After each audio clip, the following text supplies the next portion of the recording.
did it. It's Friday, September 6, 2024, episode 247. I'm Patrick Serezna. And I'm Kevin Muir. This week, we welcome back friend of the show, Dario Perkins. We have a terrific discussion about why this economic cycle continues to be different, how investors should set up their portfolios, and why MMT has lost some of its forecasting ability. Then Patrick regales us with different colors in Talking Charts. That's right, folks. Stick around. We might even drink some beers along the way. Danny, hop on. What beers are we drinking? By the way, this is a special moment because all three of us have the same beer. So today, it's fine. I thought it was going to explode. So today we are drinking something close to my heart, Pompous Ass English style ale.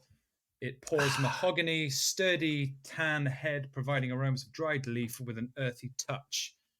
So it's terrible. My God, I love this. It's awful. I love it. Honestly, I've been working. Go on. I'm just saying this, like for a pompous ass like you, it's you should like it. Well, see, the thing is, I've been working so hard on your YouTube videos this week that this is my first beer that I've had this week. So, Pat, please tell me about this this new video that we just dropped on YouTube. Well, we put down, it's first of all, the channel's Patrick underscore Serezna, and we put out a great video on how Nancy Pelosi uses options. Kev, you have some smart ass remark about it? I actually don't. I just reserve the right to make jokes. I don't have one at the current time. Anyway, check it out on the channel. Yeah.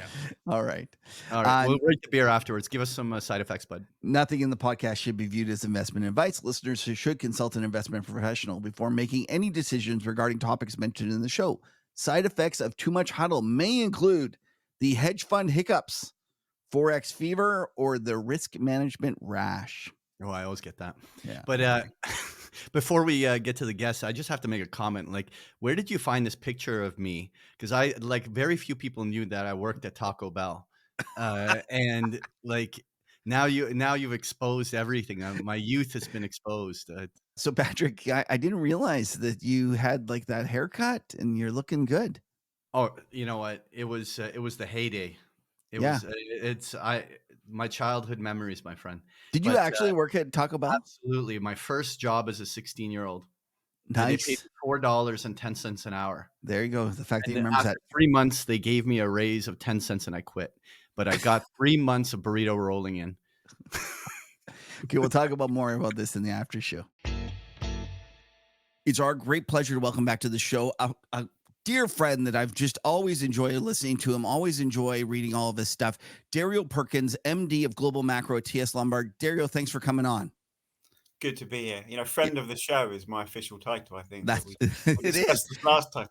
And for those who want to know more about Dario and his background, you can go back and look at his previous shows. But before we get into the markets, I thought I'd start with something a little bit fun. It's going to be quick. But you, as a person that, even though you have an English accent, I believe you have some Italian background, right? Yes, I'm half Italian. That's right. And you are very frustrated with us Canadians in that pineapple thing again? That's right. We put pineapple on our pizza. And basically you and Macro Alf are constantly just shaking your head, wondering what we're doing. And you're always just dissing us poor Canadians because we like to put pineapple on our pizza. But I have found somebody that is worse. No, and it's it is. Listen to this. Listen, it's the Swedes. And this is what they put on it. The Swedes put bananas. I don't want to. Don't bananas tell me. And curry. Stop. Bananas and curry. So, but the secret about Macro Alf is he lives in the Netherlands. So, him and me both live in these countries with sort of shockingly bad tasted Italian food. Right. Well, and I went to the Netherlands and I ended up sending him a message because I was in this pizza place because that's where my kids wanted to go. I mean, normally I would never go to a pizza place in the Netherlands. And my wife ordered this goat's cheese pizza, which is bad enough. I don't think goat's cheese should be on a pizza, but they put honey on it. Goat's cheese and honey. I mean, what is that? Yeah, we do that. We have one that they call the honeybee here at north of Brooklyn. Stop. It's good though. But someone's got to report back in on the bananas and curry on pizza. Because to me that sounds terrible. But people diss the pineapple on pizza, and I love it. All right, let's talk. It's sorry, go ahead. basically a dessert, isn't it? I mean, that's basically a dessert.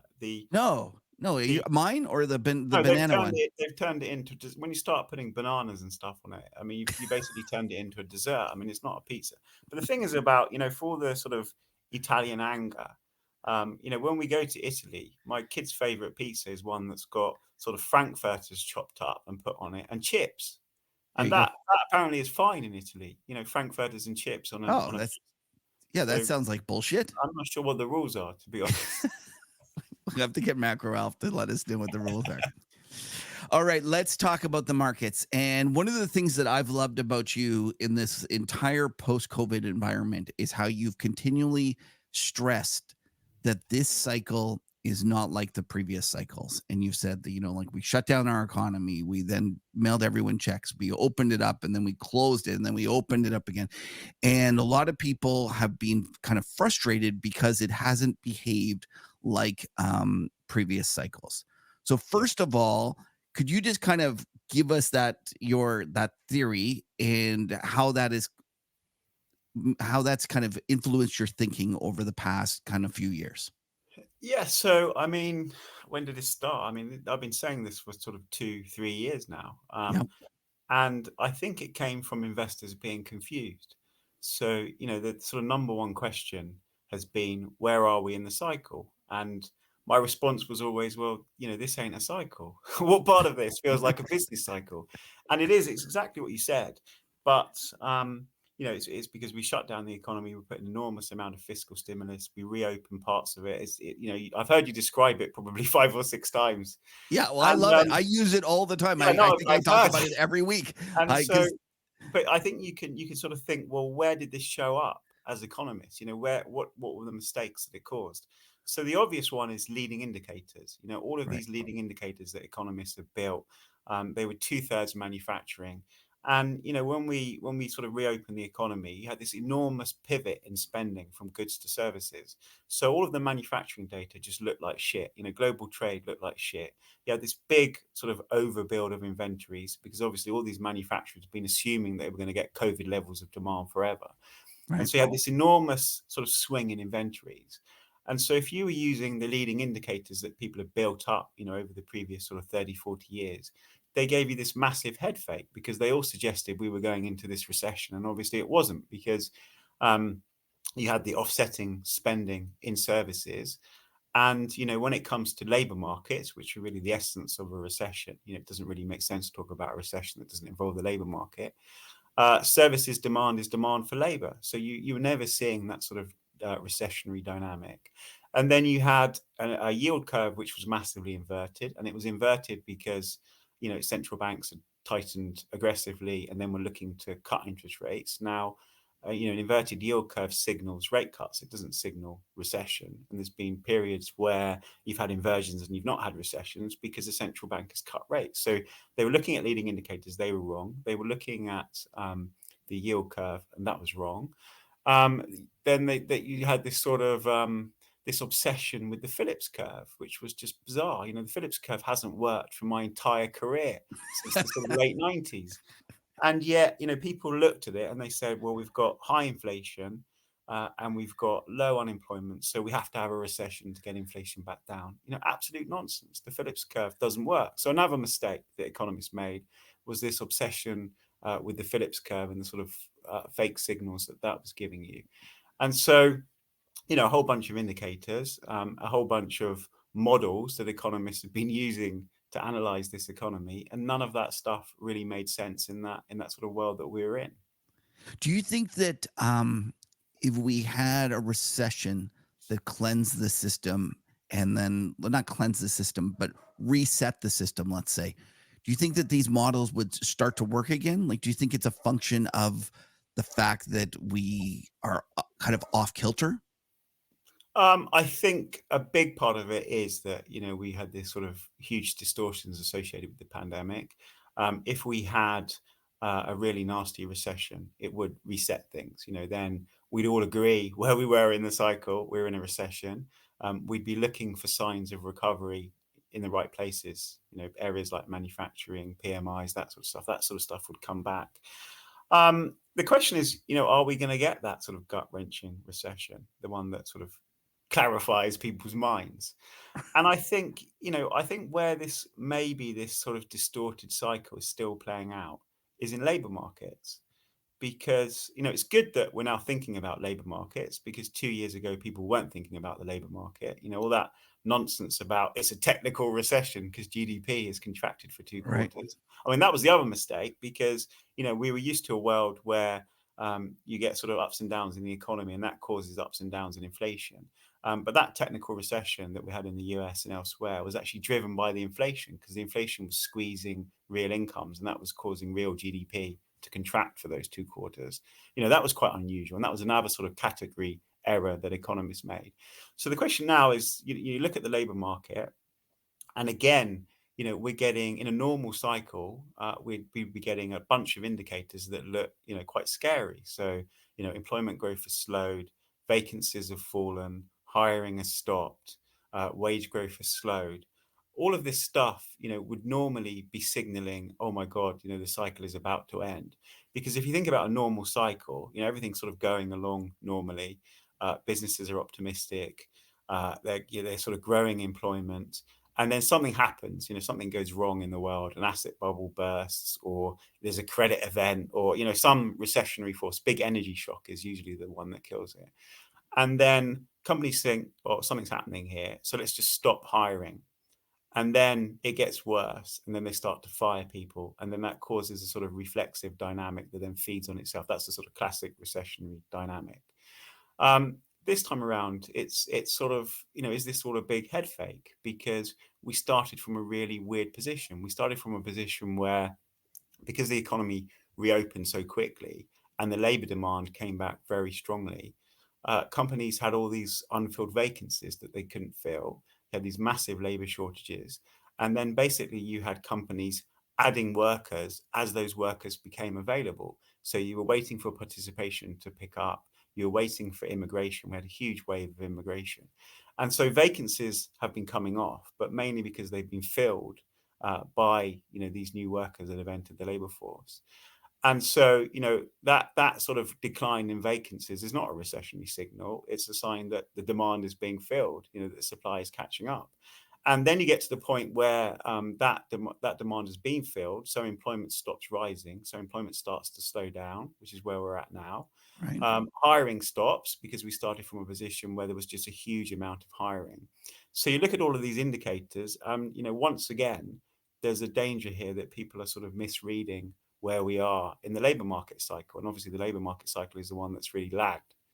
So I still think, there are these distortions. It's, my base is still the sort of soft landing. I still think this is a sort of 1995 environment rather than something nasty. But I think we are in a more precarious situation now than we were 2 years ago. 2 years ago, I felt very, very comfortable that people were just completely misreading the cycle, that they were sort of misinterpreting all these leading indicators. They were worrying about silly things like technical recessions, and they weren't focusing on the labor market. And as long as you had these massive labor shortages, you couldn't really have a normal recessionary dynamic. Now, you compare now with 2 years ago, the labor shortages are gone, and profit margins have come down. So we're that much we're a lot more vulnerable if there is another shock. If there's another shock to demand, we're in quite a vulnerable position compared to 2 years ago. So I think the recession risk is much greater than it was 2 years ago, which is sort of ironic because everybody gave up talking about a recession. But it's still not where I think this is heading. I still think this is a world of normalization.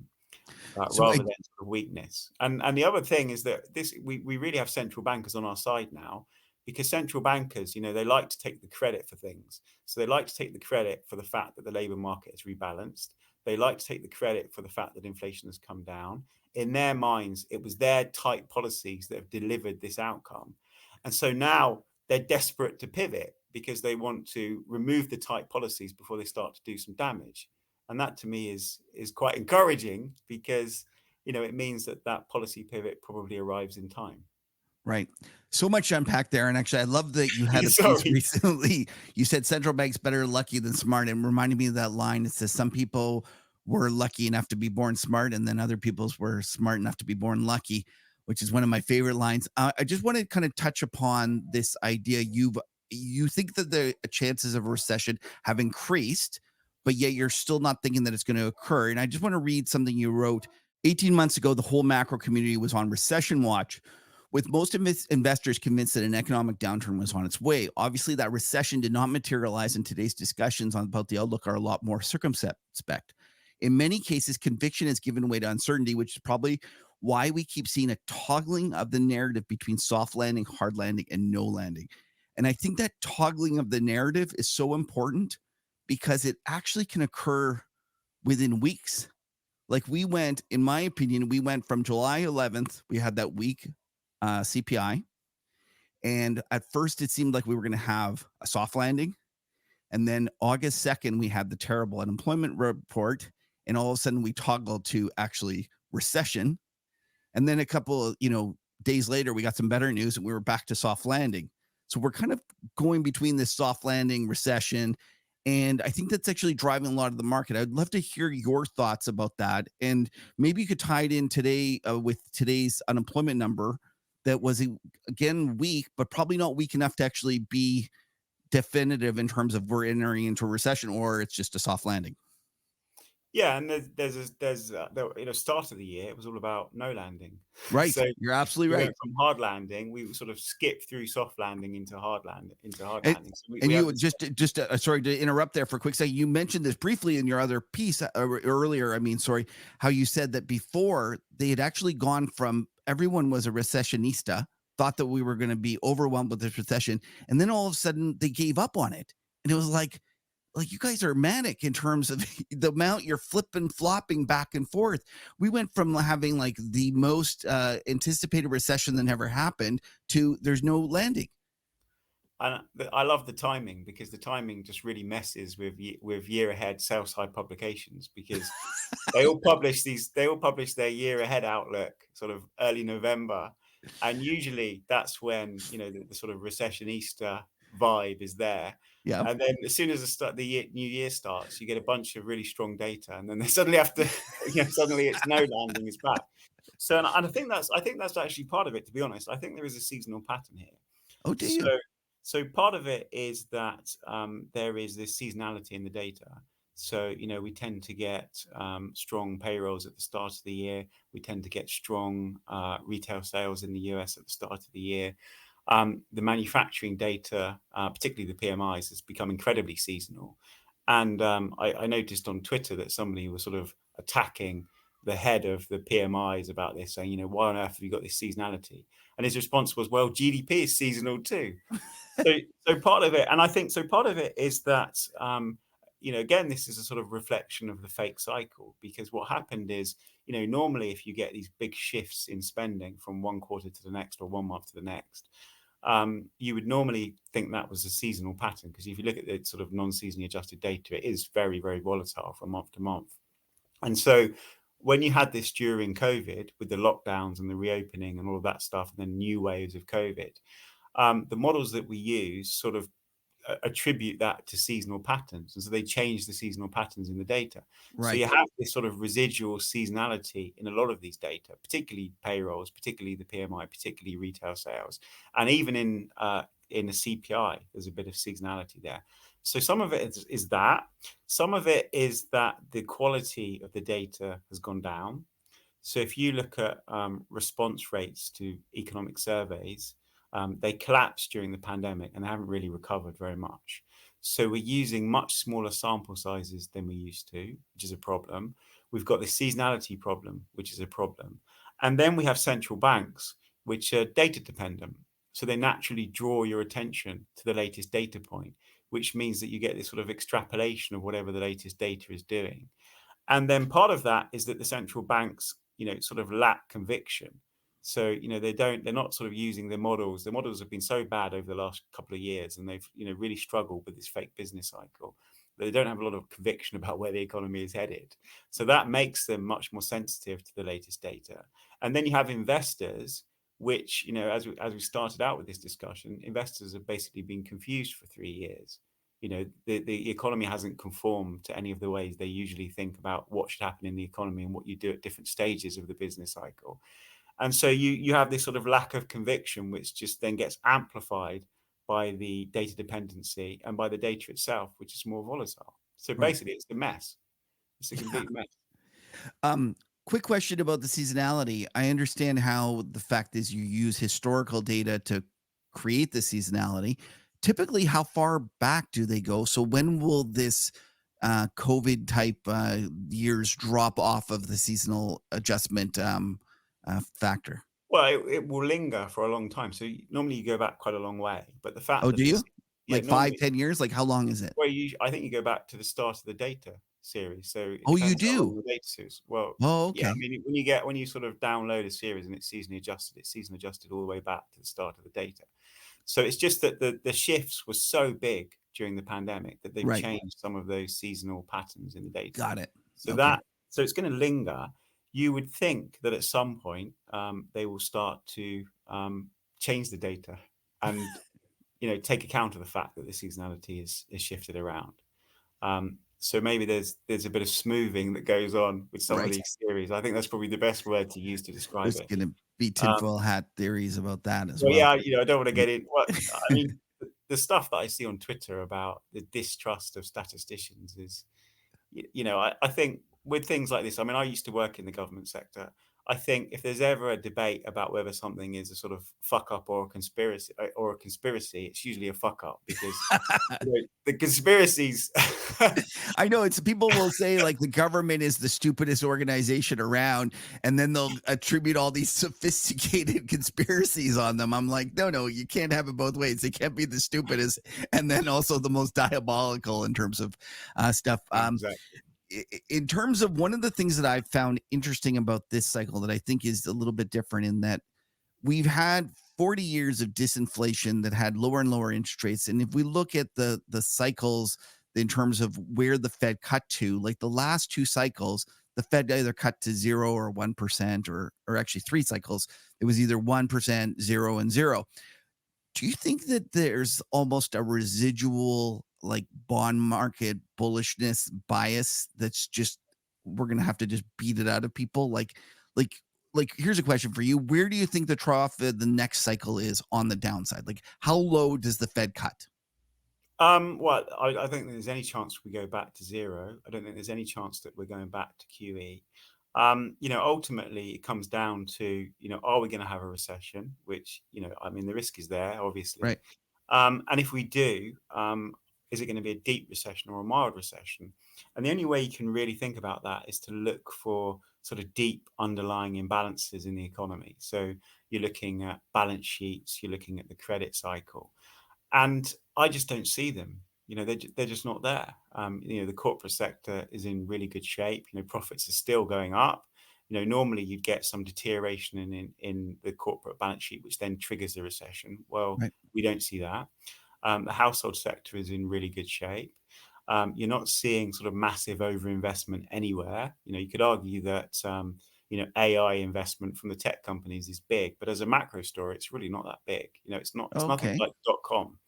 So it's not Really? like there's some agree. Yeah, and you don't have. So if you look at .com, you also had huge amounts of people employed in tech in that sort of time, and we don't have that either. So there's sort of areas like commercial real estate which look iffy, but it's Yeah. nothing like the residential property market in terms of its macro footprint. And then you have a credit cycle that hasn't cycled. We haven't had a credit cycle, a proper one, for more than a decade. And it goes back, I think it goes back to, we joke about investors saying, where are we in the cycle? Well, that's not a new question. I mean, I had clients asking me every 18 months from sort of 2010 to 2019, when is this cycle going to end? It's like, well, I take my kids out in the car, are we nearly there yet? This was the question, when is this cycle going to end? What is going to cause this cycle to end? And we ended up having the longest expansion in history. And Okay. we spent an entire decade looking for black swans. We were all inspired by The Big Short. We were all looking for the next Big Short. Right. And we went through so many things. We went through Greece leaving the euro as a sort of systemic risk. We Yeah. went through the shale industry. You remember the stuff on Zero Hedge about how the shale sector was completely systemic and all the jobs had been created in that sector, and we were going to get a massive recession caused by shale Right. imploding. Yep. And then all of the stuff about, worrying about the sort of dodgier loans, the junk bonds there.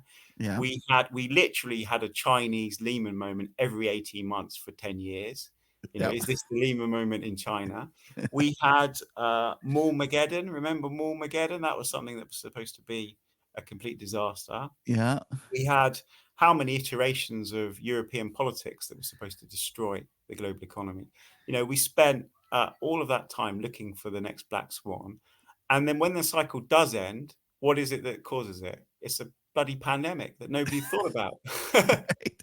Literally nobody had pandemic as the thing that would cause the end of the cycle. So I just looked at that and thought, why did I spend an entire decade answering questions about that? Do And you know what? really, it was about, because there was no credit cycle, because there was no sort of emergence of imbalances anywhere, apart from in places like Canada, which we can talk about. Sure. For the sort of big developed economies that had gone through a banking crisis, had done the deleveraging, there was nothing there. And so, it was just a cycle that sort of continued. And, we're very much in that position today. We had this sort of big stimulus coming from fiscal policy. We had the inflation associated with that and the supply chain problems. Then all of that went away. And, now we're in a sort of relatively imbalanced free economy. So to go back to your original question, I've sort of taken you on this massive tangent about a whole decade of Right. narratives. To go back to your original question, I don't see an environment where you get a really deep recession and the Fed is cutting interest rates, all the way back down to where we were before. So, I think I share this view with you that this is a secular bear market in bonds, and it started before the pandemic. And, it's not a straight line. It's higher highs and higher lows in yields over time. And Right. it's probably more gradual than people were panicking about, when they saw the inflation and were worrying about the 1970s. But Right. there, and, what do we know about these sort of big turning points in bond markets? We know quite a lot because, the Bank of England's done a load of research on this, looking at what it calls real rate reversals. You have these long periods of very low real interest rates, and then you break higher. And it looked at all of these periods going back to 1100. And Really? yeah, and it's a great study. I mean, I was using this sort of 2018, 2019. And And what it's you called the real rate. Like, what do I look up if I'm trying to if you find this do a paper? Google search on Bank of England Underground, because they did their sort of blog on this on the Underground section of the Bank of England, and Okay. then you call it, I think it's called real rate reversals. They Okay. look at these periods where real interest rates have broken higher all the way through history, and they give you the dates. And because I'm such a sad geek, I went back and I Googled all of these dates, and I thought, well, what is the thing that changes? And there is always some big historic event. So there's usually a war or a pandemic or a famine or some sort of mortality crisis.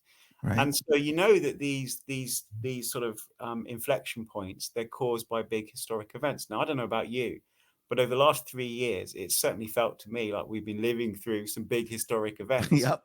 So if you add sort of global pandemic to the list of things that happened in the past to change the direction of interest rates, I think this counts. I mean, to me, this looks like a secular turning point in real interest rates. Don't you think it's kind of amusing that you mentioned the fact that all these guys were screaming about how inflation was going through the roof, and it was like this thing about like Powell's not going to be the next Arthur Burns, and he's going to have to raise rates, and you heard all this shit, and now it's kind of funny because a lot of those people that were criticizing Powell for not like being aggressive enough are screaming on CNBC for emergency 75 basis point cuts, followed by a 75 in September. It's kind of just flabbergasting to me that they'll sit around talking about the mistakes of Arthur Burns 2 years ago or a year ago, and now they actually want to seem to do it. Yeah, I mean, there's a whole sort of what do you call it's like a cottage industry, isn't it? About criticizing central bankers, and whatever they do, it's always the wrong thing, according to these guys. I Right. mean, I think it is true that central banks overreacted 2 years ago. They freaked out. They saw the inflation. They had this sort of nightmare scenario of the 1970s. From their personal career perspective, I mean, that would have been a complete disaster. I mean, you think it through. We spend sort of half a century laughing at Arthur Burns and laughing at the Bank of England and all the terrible mistakes that they made. But back in the 70s, there was no template for the 1970s. So these central banks, they'd never seen inflation behave in that way. They'd never seen wage price spirals or inflation expectations or any of that stuff. And so you could sort of forgive them for making the mistakes that they're supposed to have made in that period. If these central banks had seen those same dynamics again, it would have been much worse. These guys would have been the biggest jokers in monetary history. I mean, there would have been, Jerome Powell would have been a sort of case study in a textbook, for the rest of his life, or probably the rest of everyone's lives. Right. And so you sort of understand why they engaged in this sort of, technocratic arse covering was basically what it was. Raise interest rates very, very aggressively. And they got away with it. They got away with it because, firstly, a lot of the inflation would have come down anyway, even without their intervention. They had a lot of help from supply, so the participation came back. They had a lot of immigration, which helped rebalance the labour market. Remember, Powell was telling us that the labour market was the fundamental imbalance in the economy and the whole justification for raising interest rates. And then they got lucky because the economy proved to be much less sensitive to interest rates than everyone had been assuming, because of all the terming out of debt. So, I think that they can sort of see that. I mean, they want to take the credit for that because, I lost followers on Twitter 18 months ago for saying this would be central banking's finest moment because they would spin this. They would spin this as this enormous success story, how they prevented the 1970s from happening, even though the 1970s was never going to happen and it was never really on the cards. But they love counterfactuals and they would spin this. And people got really angry with me on Twitter saying, no, it's not going to work out like that. You're wrong. And then unfollow, block. And, so they got away with it. And I think now they can see, because they want to take some of the credit for their policy doing this, they now think they need to pivot in order to stop, as eventually those debts will reset at higher interest rates. So they realize they don't need any further pain to get inflation down. So why cause the pain? Right. You actually have a piece called "Is Monetary Policy Even Working?" Yeah, What's the conclusion? Is it? it Did it is. do anything? Like, It, what did? It did. So I think that, if you think about how interest rates work, I mean, you basically got two channels. One of them is a sort of credit channel. So you cut off the supply of credit to the economy. You put people off borrowing. So you destroy housing transactions. You sort of kill demand for durables. You hurt construction activity. You hurt investment in real estate. We saw that everywhere across all of the developed world. So there's been a very clear effect of interest rates where you would expect it. But I think the bit that didn't bite was this sort of second part of monetary transmission, which is about income effects. And what you do is you raise interest rates and it squeezes the incomes of debtors, people that already have a lot of debt.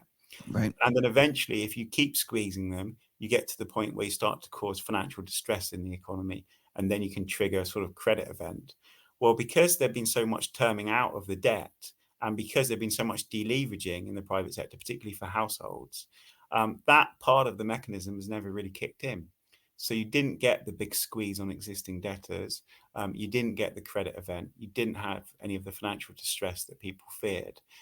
You've had sort of bankruptcies picking up and defaults picking up, but I think that's a normalization of the credit system because basically you weren't allowed to default or go bankrupt for 3 years because everything was underwritten by the central banks. You've got this sort of Right. pent up credit stress coming there. But this has been, so it's been quite a benign tightening in that sense. But I think that when central banks look at this, they think, well, this debt's going to keep rolling over, particularly for small and medium sized companies. We don't need that. We don't need to create pain on the economy anymore. So let's dodge that by cutting interest rates. And so when people say, cutting interest rates isn't going to work, well, I don't really buy that because firstly, you have an immediate impact on housing and all of that stuff that you damaged when you were raising interest rates. All of that Right. stuff could turn around quite quickly. And then then you're sort of dodging this potential pain coming from this resetting of debt. So I think, cutting interest rates is actually quite bullish and will help the economy. One of the things that you mentioned earlier was the fact from 2009 to 2020, we really didn't have a recession. Do you think that that's the new normal? Like, do you think that's how the economy is going to look? I think we probably get more recessions actually, Do you? Why is because that? because I think that we're going to have to think about shocks to supply more than in the past. So, if you look at that sort of great moderation period, you had, I mean, what drove that from sort of 80s, 90s, 2000s? You had super efficient supply chains, Okay. and you had, no real supply shocks. So you had very well behaved inflation, very little inflation volatility. I think that when you look at the next sort of 5, 10 years, you think, well, we get climate change and maybe governments do something about it, maybe they don't. But whatever, we're going to get more physical disruption associated with that. So we'll get more, shocks to commodity prices. And, I mean, that's not a political view. That's just science. That's, Right. the sort of way that this is going to play out. And then you have, we do the transition or we don't do the transition. If we try, we're going to create pressures in commodity markets from, trying to transition to something different. So that creates volatility in the economy. Then you've got the sort of the era of sort of super efficient supply chains is sort of dying. I think you've got sort of deglobalization. You've got sort of geopolitical risk. A lot unlike we've sort of experienced for a long time. All of that, I think, creates more volatility in inflation and more nasty supply shocks. And then you get sort of recessions associated with that. Inflation goes up, growth goes down. You'll get recessions, maybe get those technical recessions like we talked about before. But maybe what you don't get is the really nasty financial recessions, the ones Ah, where these imbalances just build and build and build and build, and then something happens like subprime, and then you end up with this enormous balance sheet recession and this forced deleveraging. Maybe we don't get those sorts of recessions anymore. so the recessions no longer emanate from the financial arena; they emanate from the real economy. Yeah, so you Yeah. get and so that's why I think that all of this focus on recession, when people use that word on Twitter or wherever, in their minds they imagine this sort of precipitous collapse in everything, asset Right. prices collapse and the economy collapses and unemployment surges. And actually, those were a feature of those very long cycles with those really nasty endings because of the financial sector. But in the past we had sort of plain vanilla recessions, Right. and they didn't feel like that. You didn't have that sort of precipitous collapse in everything. And so I think, if we did have a recession, I think that's the sort of recession that we'd be talking about. It wouldn't be the sort of, the really nasty one, because I just don't Okay. see what it is that drives that. One of the things that you mentioned there was like this uncertainty in terms of the economy, in terms of inflation, in terms of supply chains and stuff, and the fact that the governments are having larger and larger deficits. Would you have thought that that would equate to a term premium that is much higher? I know I've heard you say this lots of times, Yeah. and I honestly I don't think that that's what drives the term premium. No? Um, Okay. So I'd I, love don't- to I don't hear think what you think I don't think it's affects it. about fiscal policy. I think I feel quite relaxed about fiscal policy. I constantly. It's weird with investors because I think every meeting I have, someone will say, "How worried are you about fiscal policy?" But I don't get the sense that they're really worried about fiscal policy. So I'm not really sure why they're asking about it. But my stance on fiscal, I think it's true that fiscal policy is changing. So I call this fiscal prominence, as opposed Okay. to, everyone's warning about fiscal dominance and all these Yeah. disasters that are going to happen. I Yeah. think that fiscal policy starts to play a much bigger role than we've been used to. So I think that the sort of policy mix is different. So if you think about the 2010s, you had quite tight fiscal policy, with the austerity in Europe, and then in the early years of sort of Obama, you had that austerity, quite a big austerity actually in the US that people seem to miss. Yeah, And everyone then misses that. They're completely lost. They think he it's was the most massive. spent if they thought he was the most spendthrift president ever. And I'm like, it's the opposite. He's actually one of the tightest one because we had the sequestration. It was all the Tea Party guys keeping him from spending. Yeah, so if you look at the data on this, there's a sort of 5% of GDP structural tightening, which is Yeah. big. I mean, that's UK, European levels of fiscal tightening, but somehow Right. nobody mentions it. Right. So I think that you look at the policy mix in the 2010s, it's really deflationary because you have tight fiscal policy and austerity at a time when fiscal policy is really quite potent, and you have very loose monetary policy at a time when it's completely ineffective because QE I don't think does anything for the real economy. Negative interest rates, are just a sort of joke as far as I'm concerned. I Yeah. can't believe that negative interest rates helped anyone. And so you have this very deflationary policy mix. And I think we're in a world where governments will always want to, anything goes wrong, there's a fiscal solution. So, you saw this with sort of geopolitics, Ukraine, you see it with even with inflation. When we had inflation, it was a cost of living crisis, and governments had to inject money into the economy Yeah. to help people deal with the high inflation. Completely different philosophy to the one that we had before. So Right.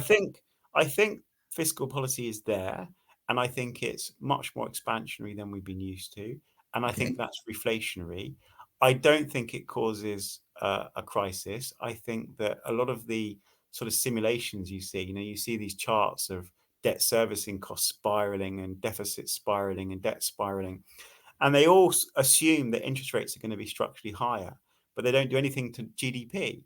Now, I think that GDP is going to be higher. I think real GDP is going to be higher. I think inflation is going to be higher, and so I don't see this sort of spiraling of debt in the way that people say. But to go back to the term premium, I don't think the term premium is driven by fiscal policy.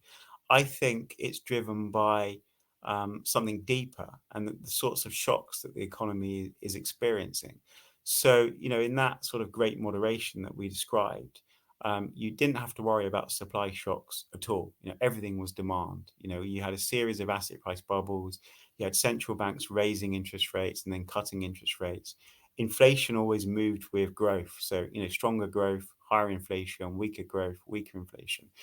And so inflation is always pro-cyclical in that environment, which means that the bond equity correlation is always negative. Okay. Now, if you've got this beautiful negative correlation between bonds and equities, bonds have this perfect hedging property for your portfolio. So as an investor, you basically, you're using bonds as an insurance policy, and you should have to pay an insurance premium. And that insurance premium is a negative term premium.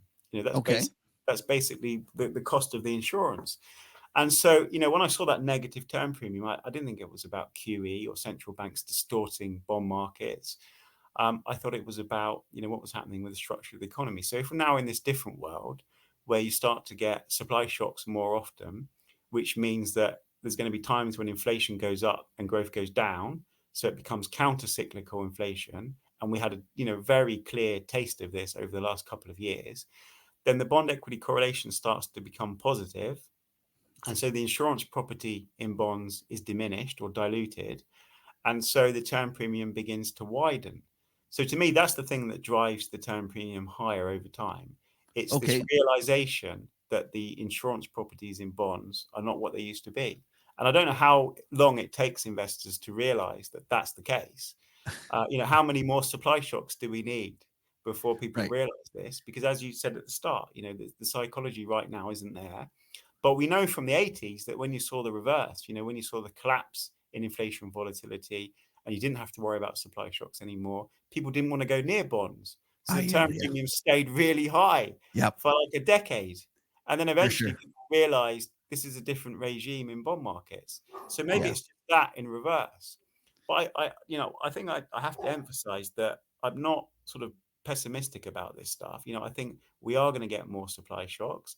I think the bond equity correlation is going to be positive more often than it was in the past. But I think on average, what we're talking about is just a weaker negative correlation overall. So you're going to get periods where the correlation goes very positive and bonds are just shit and you don't want them in your portfolio. But that's not going to be all the time. So we're not in some sort of 1970s. We're not in some sort of 1970s stagflationary environment. We just get little tints of it, little vibes, 70s vibes every so often. And I think we've had that recently. I think if we get it again, that might wake bond investors up a little bit about how the world is changing. So I'm completely in your camp. Like, I don't think that we're going to have some sort of long end like collapse in bond prices and that the government won't be able to fund itself. So I'm completely with you. I guess what I'm being confused about is this idea that the term premium, although we did get a tiny little bit of widening in September of last year, it's been pretty constrained. Like, it's actually been kind of shocking that even with all of these things that you mentioned, bond investors aren't waking up. There's still everyone's trying to buy bonds. Like, it seems to be that's their default action, and it's for all the reasons you mentioned. I don't think it's the place to hide. Well, I mean, how many people remember a different world, where you had these sorts of supply shocks where, inflation behaved in a different way. We've had it recently, but people just assume that this is a blip and that we're going back to the Right. old world. And I think if you sort of drill down, I mean, we've talked about the sort of fake business cycle.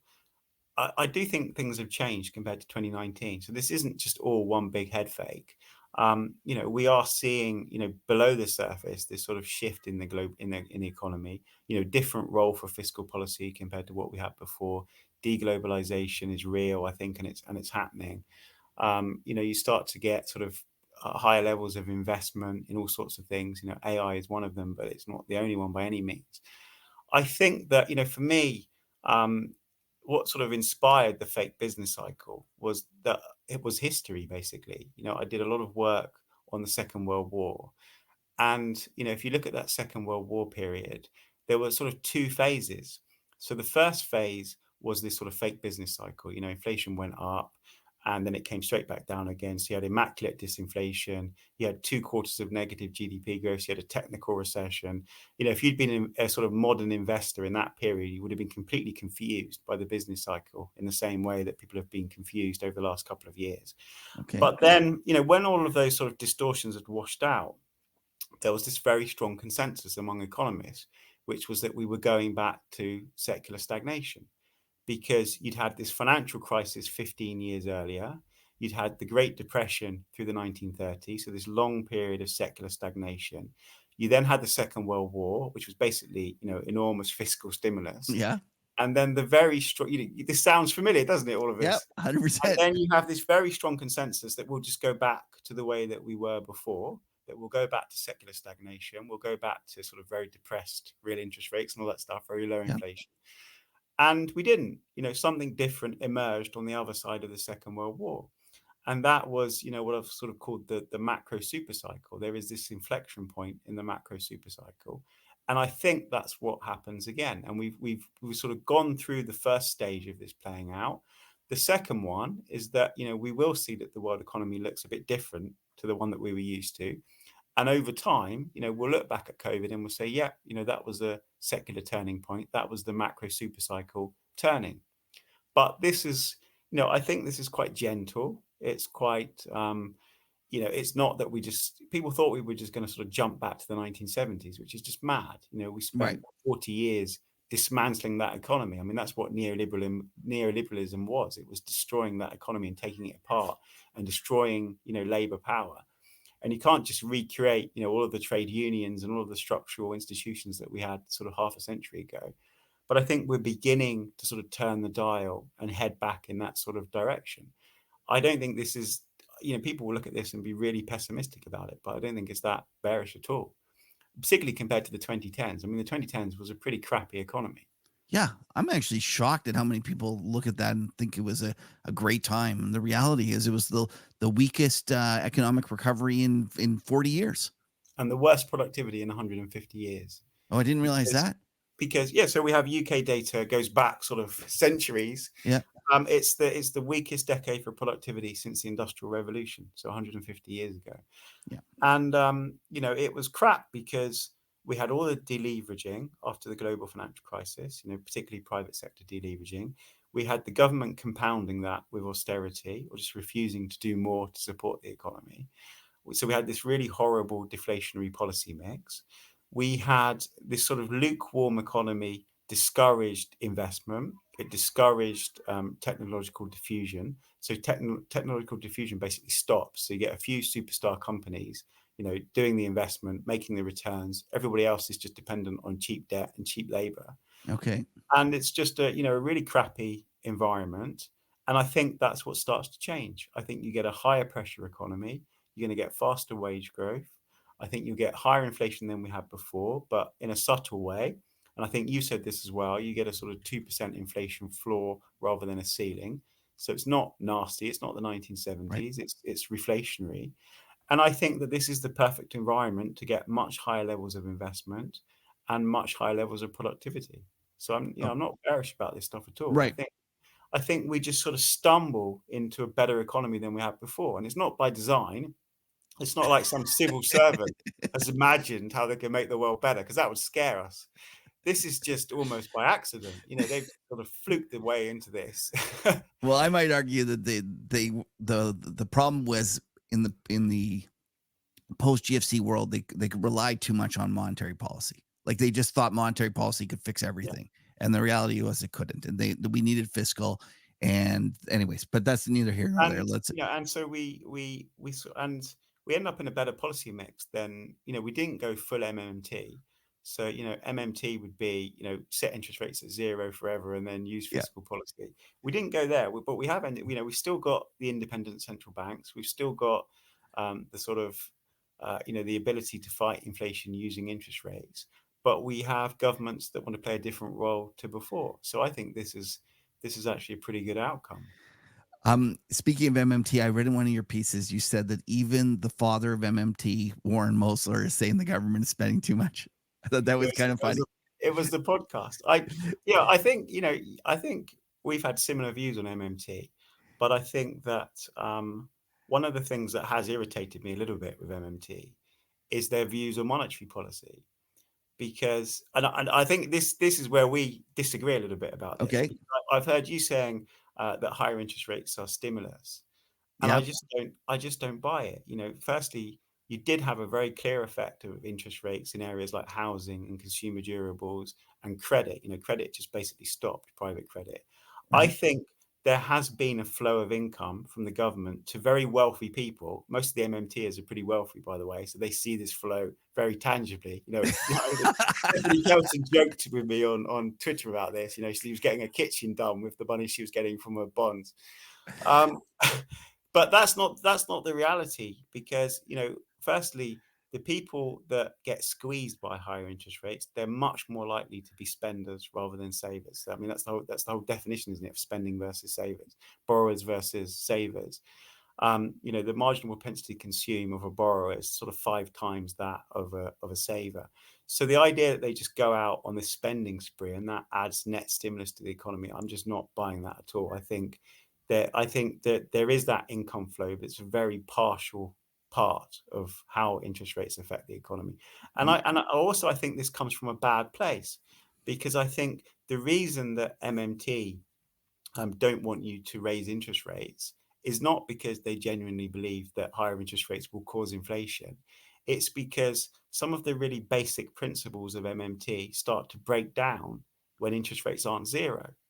And we talked about this before, but if you look at the 2010s, I was using MMT, you were using MMT, because it was the right way to think about the economy, because you had zero interest rates. Right. So Okay. everything MMT said is true when interest rates are zero.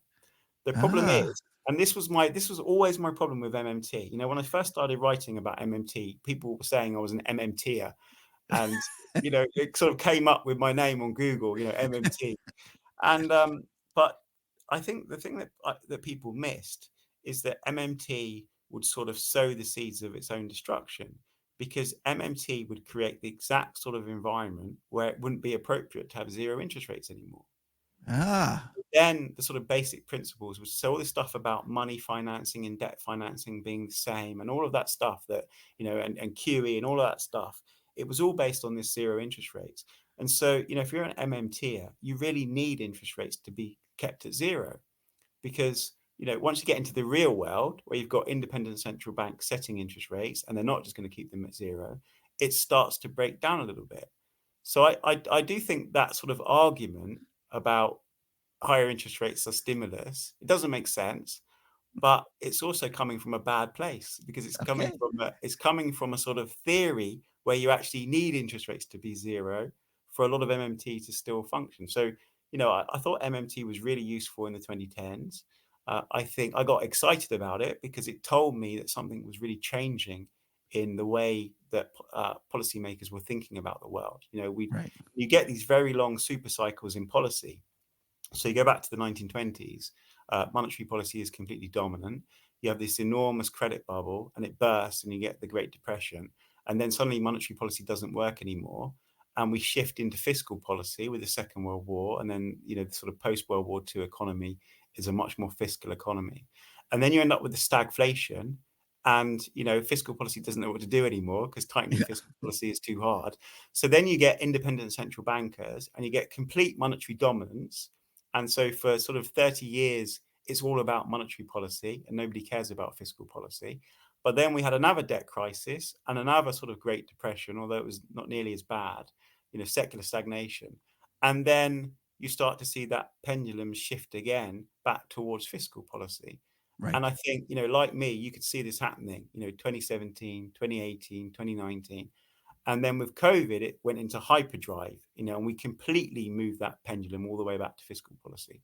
And I think when you come out of this mess, you basically got a much healthier mix between those two policies than we had before, because we have governments that want to play more of a role through fiscal policy. So we're not going back to austerity, but we have central banks that are able to react to that within reason. They don't want to cause recessions and that sort of thing. And if something does go really wrong in bond markets, central banks will come in and intervene. But I think you just sort of stumble onto a pretty good policy mix between the two. It's better than MMT on its own. It's better than monetary policy on its own. It's a sort of, it's more of a balanced approach to policy, I think. All right. Okay, we're going to leave. I'm going to get two last questions. The first one is going to be, you talked about how the correlation between stocks and bonds has shifted. Given that thought, how do people change the makeup of their portfolios? So I think what you want to do is you don't want that sort of 60-40. You want to reduce your bond exposure. But the thing that you're really worried about are those supply shocks, the commodity price shocks or whatever it is that's causing the sort of positive correlation between bonds and equities. So you're looking for something that will provide the insurance in those periods, because central banks aren't going to cut interest rates rapidly if the recession is being caused by a big surge in inflation. And so you're looking at commodities, you're looking at different parts of the equity market. Maybe there's certain parts of the equity market that are responsive to commodity price shocks, or you're looking at EMs, maybe there's some EMs exposure that gives you that. It's quite subtle. You're just sort of reducing your bond exposure and you're looking for a particular type of inflation protection or sort of stagflation protection. So Okay. I think it's quite subtle, but it is important because these are big shifts that are coming. Oh, I completely agree. I saw this study by PGIM that showed how if the correlation, goes down, the negative correlation between stocks and bonds decreases and actually goes positive, the overall amount of risk you can take in your portfolio also has to go down. Because otherwise, if you leave it the same, your volatility increases. So it's actually one of the kind of offshoots of that is that people need to have less equities or less risk in their portfolio. So it's actually interesting. The last thing I'm going to leave you with in terms of a question is, you mentioned Canada.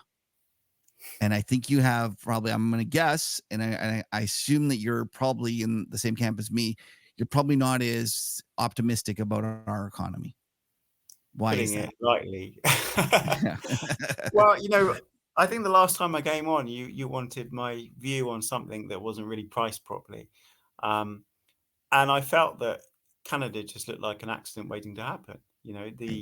I'd done a lot, we talked about the sort of lack of imbalances in the economy, sort of deep underlying macro financial imbalances.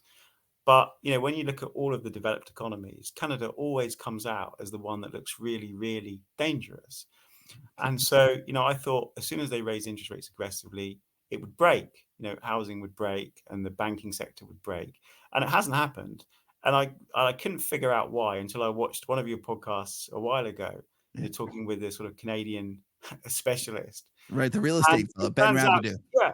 So it turns out you've been cheating because you have these variable rate mortgages and the monthly payment doesn't change. I mean, what the Oh, hell? that's true. Yes. Yeah. What the Yeah.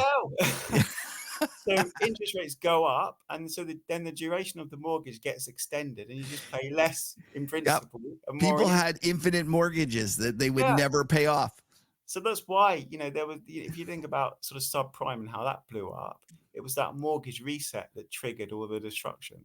Well, that Right. hasn't happened in Canada so far, but my understanding is that this is still coming. There is still going to be this Yeah. mortgage reset unless the Bank of Canada cuts quite rapidly. And, they seem to be dragging their feet a little bit with the rapid rate cuts. So Yeah. I do worry that there is still this sort of dynamic to play out in Canada. It's Canada is the one that looks really dangerous from a sort of macro stability perspective.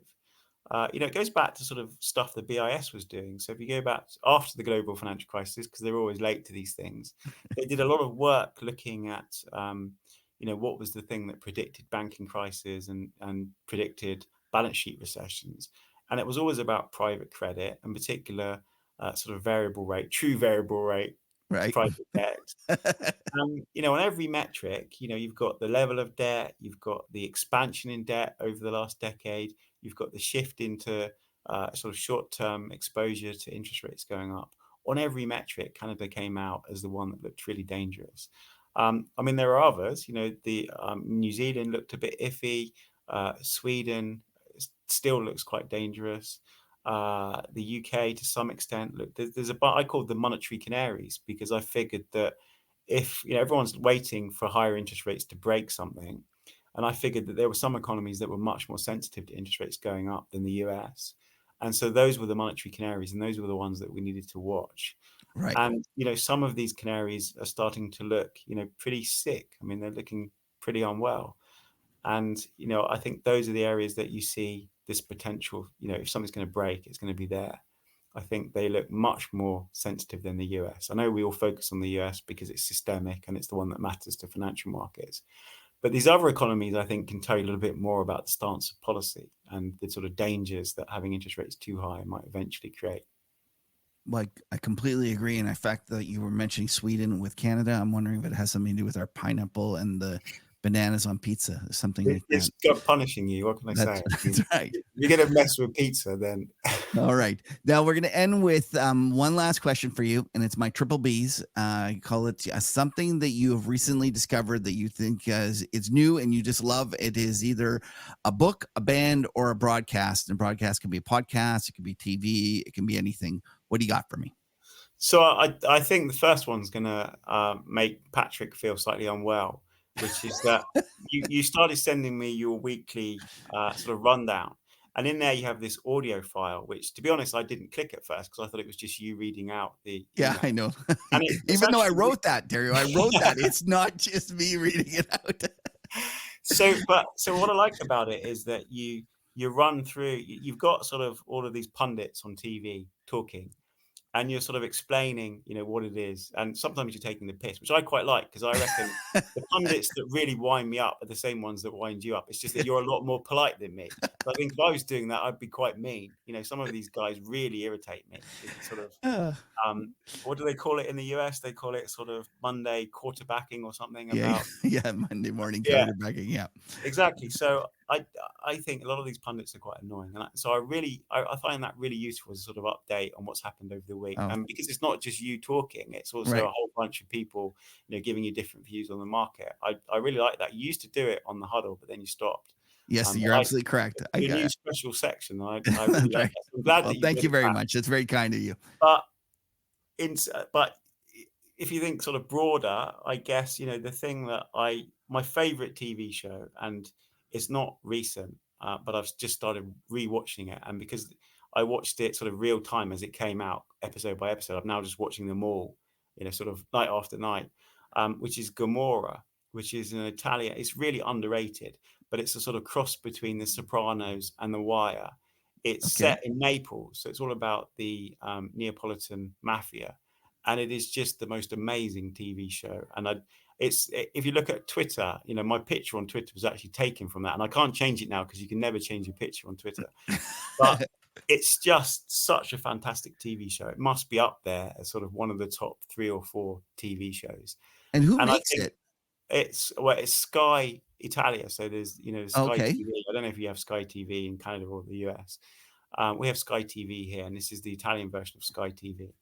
And it is, I think there's 5 or 6 series, and it is about these sort of mafia dons. It's very sort of street. That's why it's sort of like The Wire. If you think about the mafia, you think of The Godfather and these guys in suits.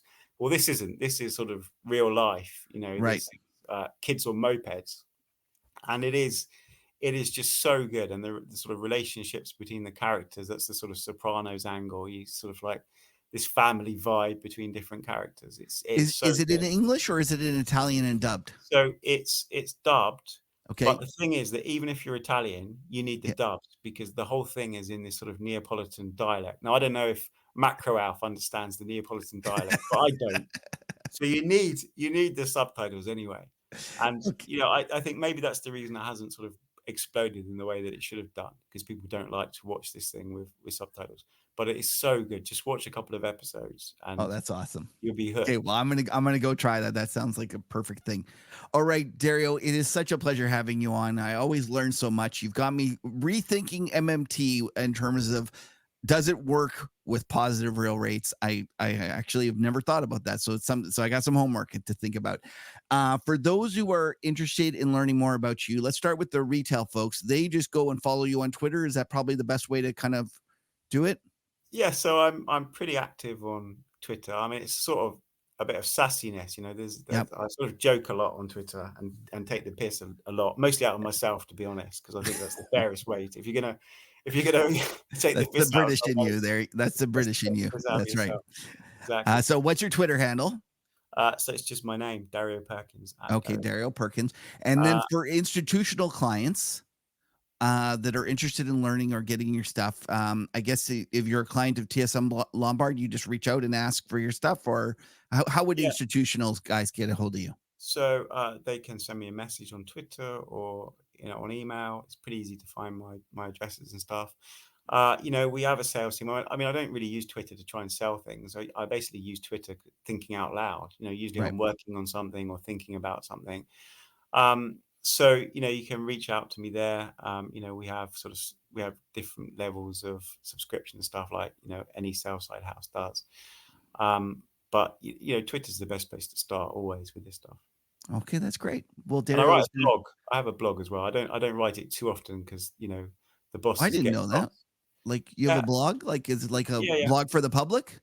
So yeah, I put it on Twitter. So So how do I I find it? usually. Because I'm off of Twitter. Yeah, you've lost me. Like Oh Elon really? made me. So yeah, I give it up.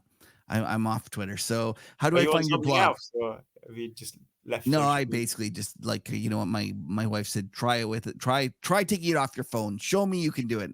And I did it and I felt better. But anyways, T.S. Lombard, Dario Perkins blog. If I just put this, will this Google your blog? Let me Should just look do. here. Yeah. Um, and there you go. There you go. Recent So posts. Okay, well, there you go. So folks that want to, you can go to Dario's blog and you can read stuff there. Well, that's yeah. terrific. So that's a good place to start. Yeah. Great. Well, Dario, thank you so much for being on the show. No worries. I mean, it's always a pleasure. Yeah. It's as I said, friend of the show. So Friend of the show. You are the official friend of the show. Thanks again, man. Take care. All right, Patrick, time for talking charts. What do you got for us? All right, let's quickly review the top three things that we were watching last week. So we were looking at the inflation numbers with the core PCE. That wasn't really the big market mover, but we were putting number two the jobs numbers, right? Like we were saying that they were going to be key. They came out literally this morning, and we basically have seen. Are you drinking non-alcoholic beer, Kev? I am actually. It's Thank a you. little bit of a dig. It's a little bit of a dig at Patrick, but I have got the Heineken Zeros because Patrick is. I felt bad because we made such fun of you for That's all right. drinking You know what? the grape juice and calling it wine. So now Well, I'm drinking it's Zeros. Friday, and my nutritionist doesn't have to know. Anyway, so we were talking about the jobs numbers, and they did come in weaker. I actually, the bar was set so low. I thought Yeah, that there was going to be a chance that they were going to just come in line or even better, and it wasn't exactly a horrible, I think it undershoot. was right in between. I think Yeah, though what was interesting today, Patrick, is that Waller, I believe, who is usually a little on the hawkish side, opened the door for 50. yeah. Right? And he could have shut it. He could have said, no, we're going with 25.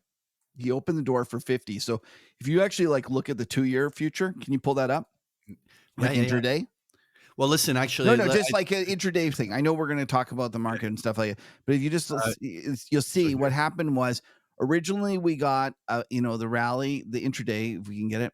So originally we got a rally on the news, and then it yeah, actually started selling off, and it was looking a little sketchy. Like it felt like it wanted to go lower, And I believe twos, like the future, was actually down on the day at one point. And then Okay. Waller made a speech and we're closing Yeah. at the highs of the day. Yeah. So there is no doubt that Waller changed the tone of it, but it wasn't enough to save the equity market. No, it was not. And the number one thing was Nvidia's earnings. And it's funny. People always, oh, but they beat. But it's never about the bar that's been set low enough for them to jump the hurdle. It's always about guidance, and it's also about the way that they perceive whether the growth cycle in the AI story. And the market's doing all the talking. I mean, the stock has been basically selling off since, and today it broke down below a key fib retracement level, which really increases the probability that the downside window is now officially open, and it's in some sort of a sell cycle. And I did not realize that the downside window is officially open. Come and get your burrito. Free free burritos. All right, what do you got for next week? What are we all right. watching? Number three is more inflation numbers. We got the CPI and PPI numbers coming out next week. Do you think that they're going to play a bigger role, or is this already now the rate cuts being already baked in the cake? That this is I think it would pretty be much. hard for inflation to actually affect the market that much. Um, right now, it's an unemployment story, and that is the part of the market that everything is having difficulty. Like the inflation is headed in the right direction, and even with a bad number, I think that they'll look through it because they're worried about the employment figures. So I don't think you put this as number three. That's the correct call. They're not as important as they used to be. Yeah. So number two, we have in 2 weeks' time, we have the FOMC, but we also have the other global central banks, the ECB next week, the Bank of Japan the same week as the FOMC. So we're going to see a number of rate cuts coming in, but obviously all eyes are going to be on whether 50 basis points is the cut. Yeah, well, rate cuts, you got to be careful what you say. There still is one bank out there that's not cutting rates. Bank of Japan. Yeah. It's actually raising rates. So Well, do you think that they're going to raise again? I actually don't know what's in the market right now. I'm a little behind on that, so I'm not sure. But I don't think, from a bigger picture point of view, I don't think they're going to panic and put themselves off of their schedule that they have, whatever Yeah. it is. I guess I All could right. look and see if they're scheduled to. Let's just have a quick look here. WERP, and then we go to Japan and we see if they have a price in here. So no, they have a meeting on the 20th and there's no hike priced in. So There you go. it's just And otherwise, did the odds change in a big way on the 50 basis points? I'm actually going to have a quick so peek in what's my. interesting is that it actually didn't move at the very front of the curve as much as I thought in the US.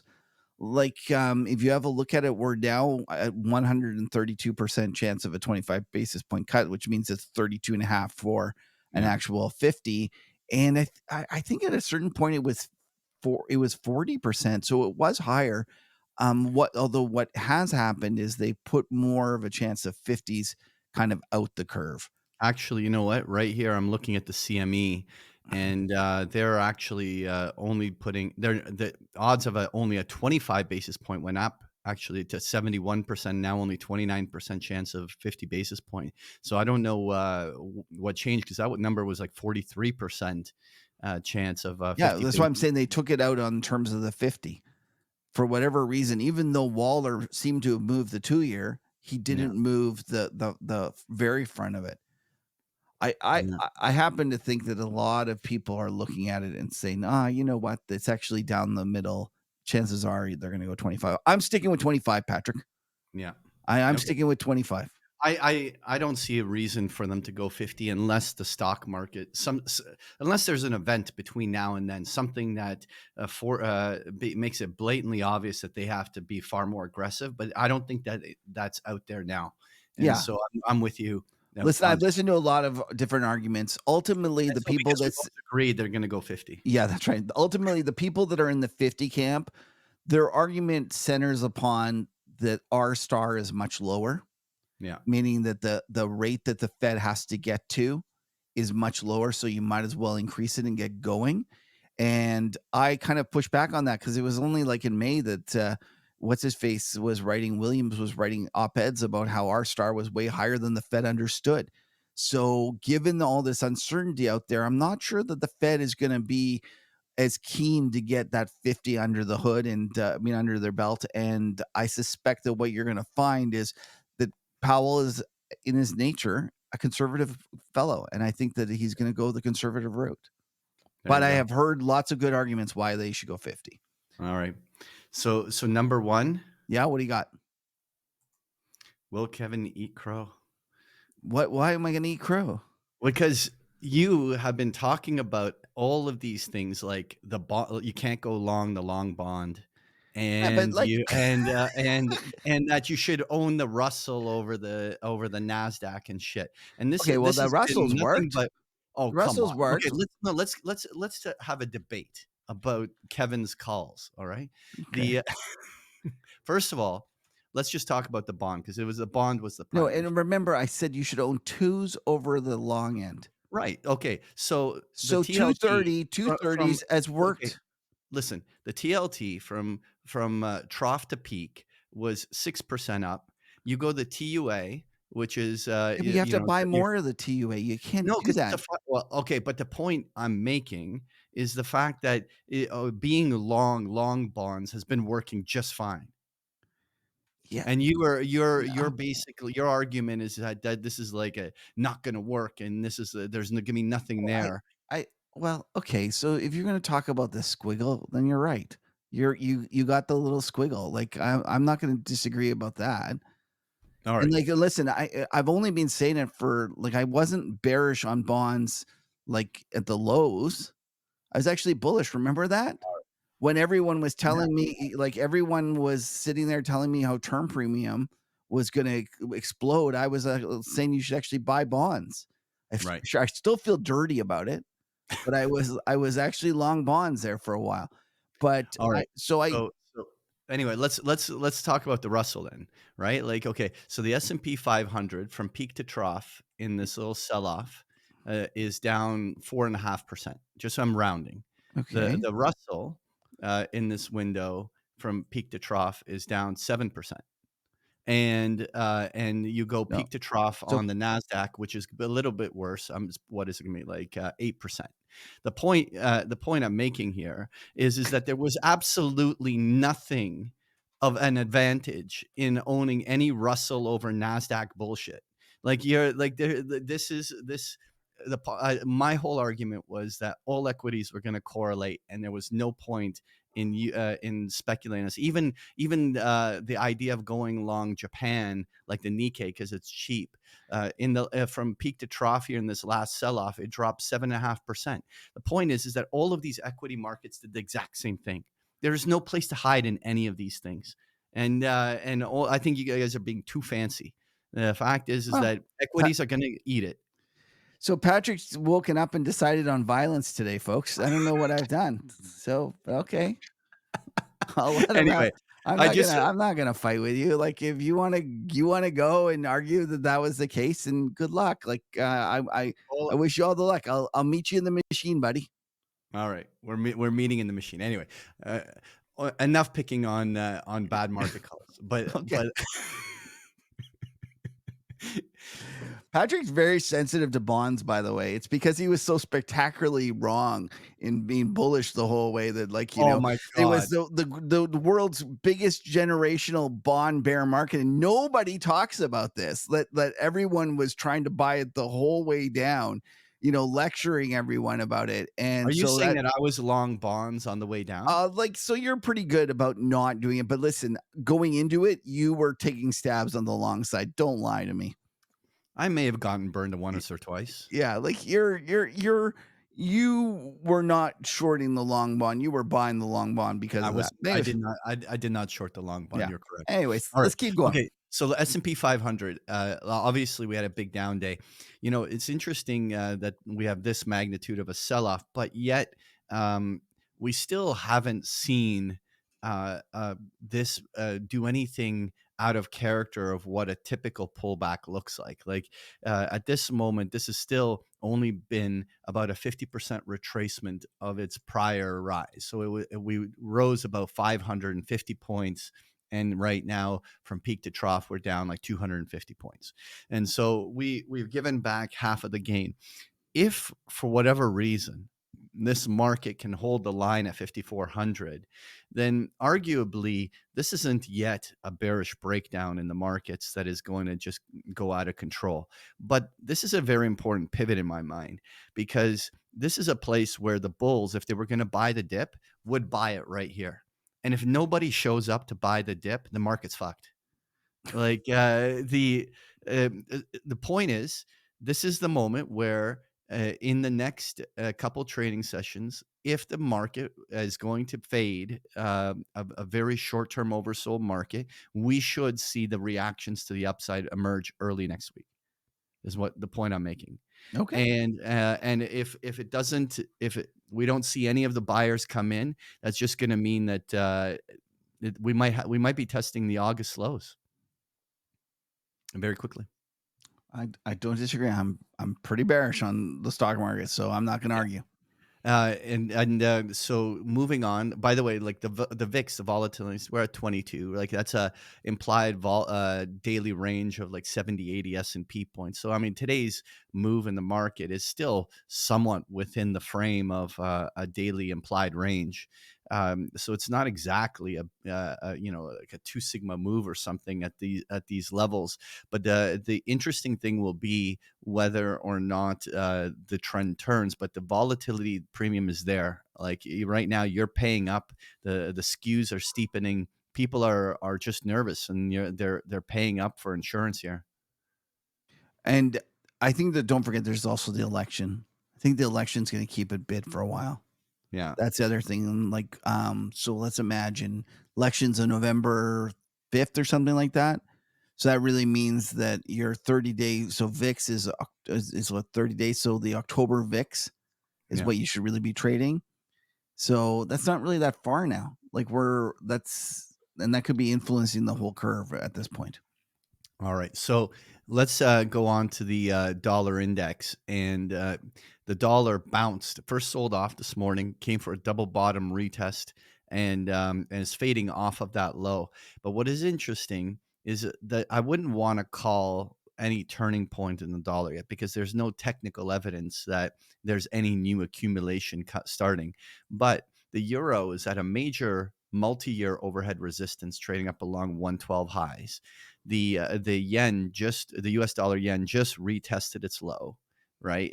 For pretty much on an intraday basis, hit the 142, and then there's a major a low near this 141, 142 area that occurred back in 2023, and so we're at a major support line. It'll be very interesting to see whether or not this is oversold enough, where these kind of support lines create counter trend rallies. I wouldn't want to already, but I'm bullish to US dollar. It's always the way it works, right, Kevin? I know you were going to say something like this. No, I So wasn't. oh Everyone yeah, knows. Everyone knows. And there's no need to say it. It's okay. true. Everyone So knows. anyway, the point is, this is a support line. It'll be very interesting to see whether the dollar holds the line at these. It's gonna take weeks, if not months, for the trend to meaningfully turn. But it is a support line where a bounce can technically happen here. Sorry. I'm going to just give you my interjection there. I usually like being short US dollars. I don't think I'd be short US dollars in here. Okay. Unless you're talking about against the yen, which point I'll do that all day long. All right.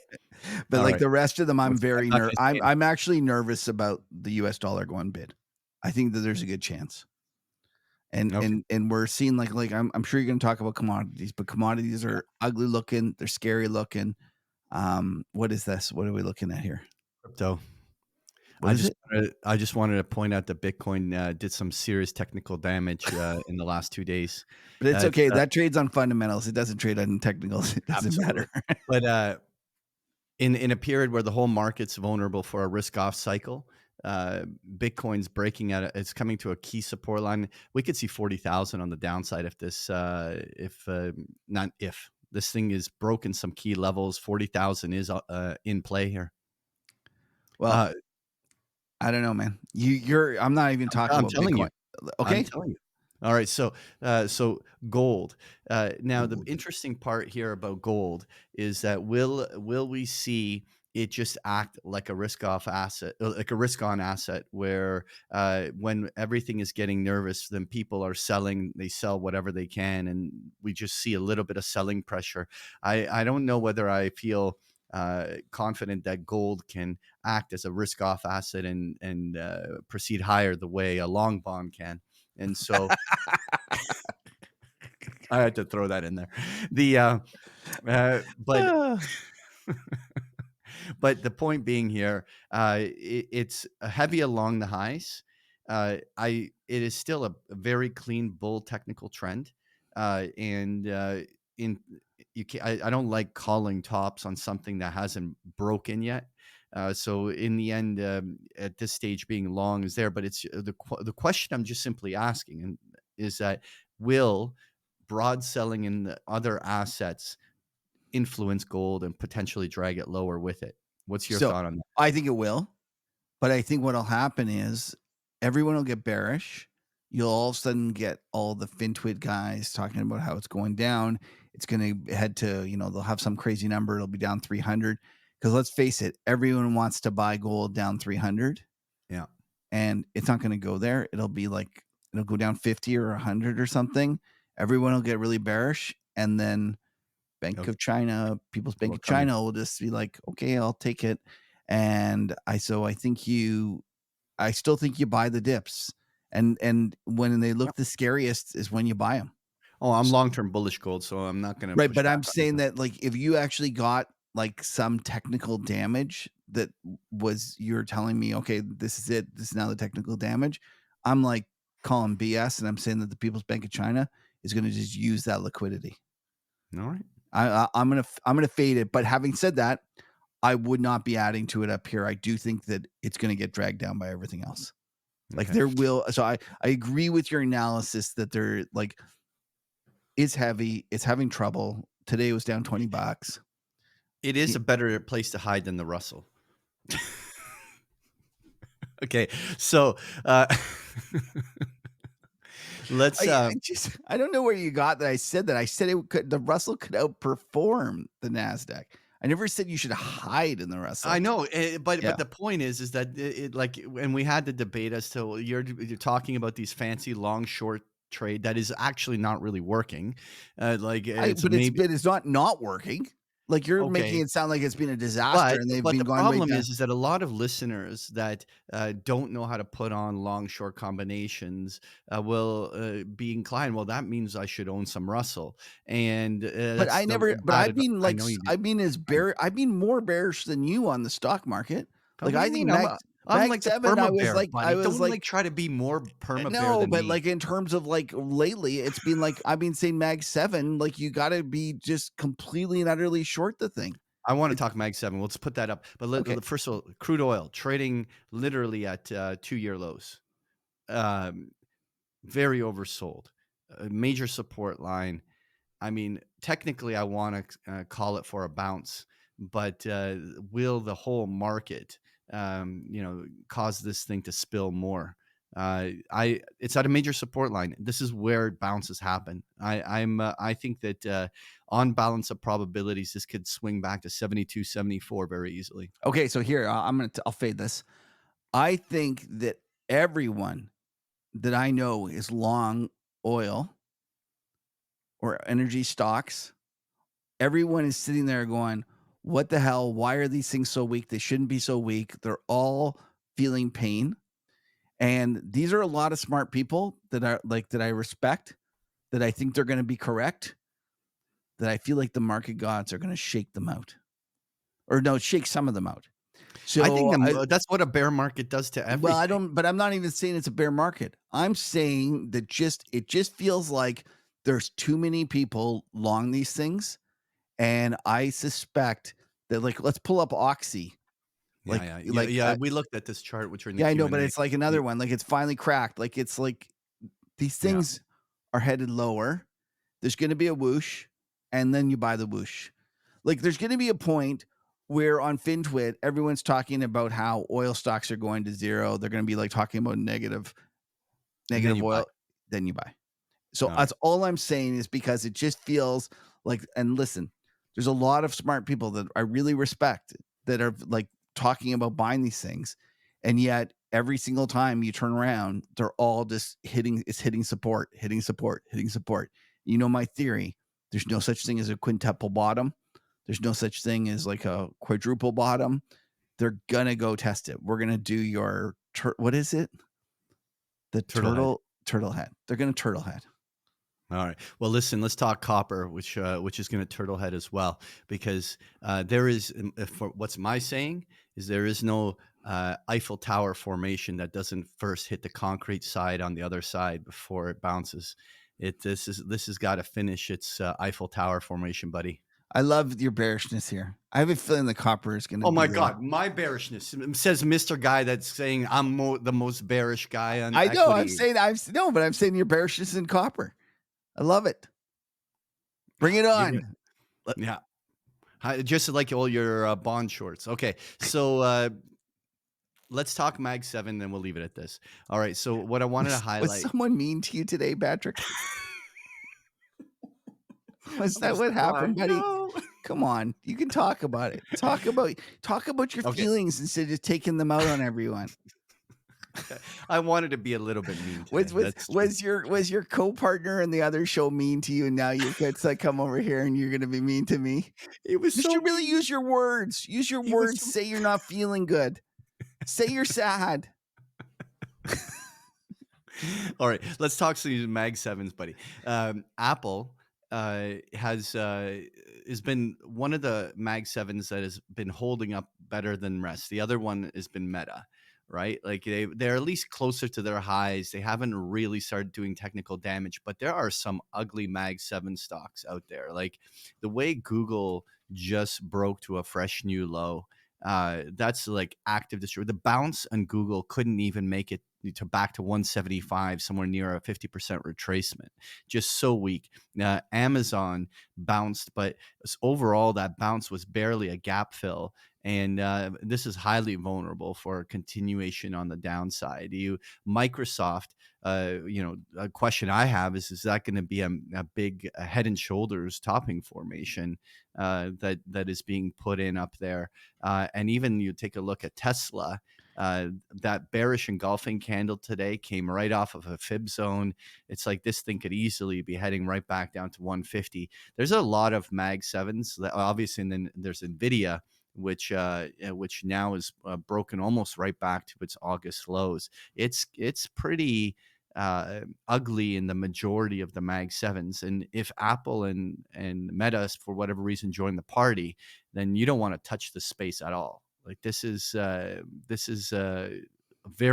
active distribution happening in the space. Preach, brother, preach. But the one thing I wanted to touch on is why the frig are these financials holding up so well? Now they did have a couple bad days, but Because they it's own like so many long bonds. truth. Like now I get it. Anyway, but it'll be interesting to see when like the financials start to crack, because I mean a couple down days is one thing, but it's they've still been one of the stronger sectors. I can't figure it out personally. But the other area, the other one was like autos, like General Motors. I mean, we're in a clear economic slowdown. People are strapped, yields are high. There's all sorts of credit issues, and General Motors is trading along its highs like it's a bull market in auto. And I'm curious whether this will start to crack as well. I mean, right now I don't want to say anything bearish other than it could be a double top, but I'm just shocked by how this stock has managed to hold up along here. Yeah, well, there's that other one that's not really an auto stock, although we all know it's an auto stock that's even better. We talked about that chart just a second ago, I but was doing something else. what interesting is that Ford looks much more bearish. Right? Like, I mean, not only did Yeah, it break, the yeah. bounce it's rolling over. Like, I would not be shocked if Ford spends a considerable time under $10 for even an extended period of time, maybe $9-8 even. These autos are breaking. Anyway, that's all I have to say, buddy. Okay. That's enough for today. Okay. The reason I was looking the other way was I have a meeting and I was busy trying to extend it, but I got a few minutes. I extended it. Patrick's making us do this thing earlier because he's in Portugal.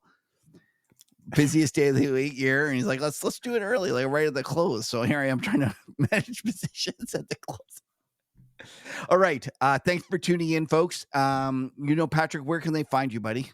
And your YouTube video. I'm just gonna plug the YouTube video. Just go to Patrick_Ceresna on YouTube. If you like my shit, then you could subscribe to the channel. But I'm not gonna force anyone to do it. But I'm trying to just build up a little following of great education I'm putting out there. And you know what? I did a little video on Nancy Pelosi.